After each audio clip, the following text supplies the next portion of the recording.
দোকানে হোটেলের সামনে কাপড় টাঙ্গাইয়া দিয়া ভিত্তে ভাত তরকারি খাও, ডাকাত। আল্লাহ কি কাপড়ের ভিত্তে দেখে না? তাইলে তোরে শাস্তি দিবে তো বেটা আল্লাহ, মানুষে কি শাস্তি দিব? মানুষের ভয় করস কেন বেটা? যদি তুই রোজাই রাখতি না, তুই পাষাণ, তুই ডাকাতি হবি, তো কাপড় লাগাস কেন বেটা? মানুষের শরম লাগাস কেন? মানুষ কিছু বললে অসুবিধাটা কি? মানুষে তো তোর বিচার করবে না। রোজার শাস্তি কি মানুষ দেওয়ার কোন অধিকার আছে? তো তোর অসুবিধা কি? তুই কাপড় লাগাস কেন? কথা বলেন না কেন?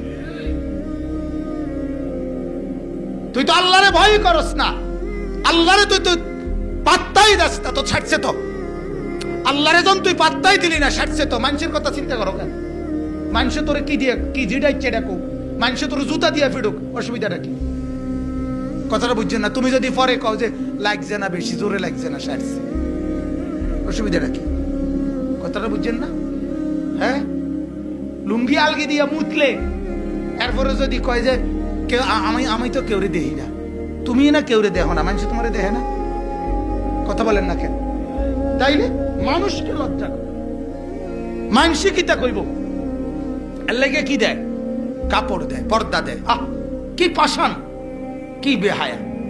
আমার অনেক সময় হাসি আসে, বিভিন্ন ঘরে গেলে হুজুররা যে সময় আইনের টাইম হয়, মানে হুজুরে ভাত খাবাইব, এই ঘরে টেলিভিশনের সামনে পর্দা দেয়। আম্মা, এটা কি তা? এটা কোন মাসালা, মানে এটা কোন কিতাবের কথা?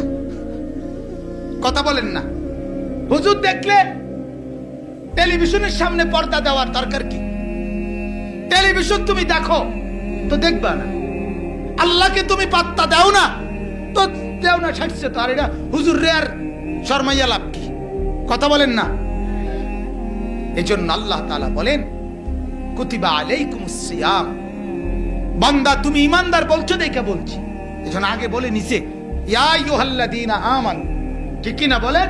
হে ইমানদার, তোমাকে বলছি কুতিবা আলাইকুমুস সিয়াম, তোমার উপরে রোজা ফরজ করছি।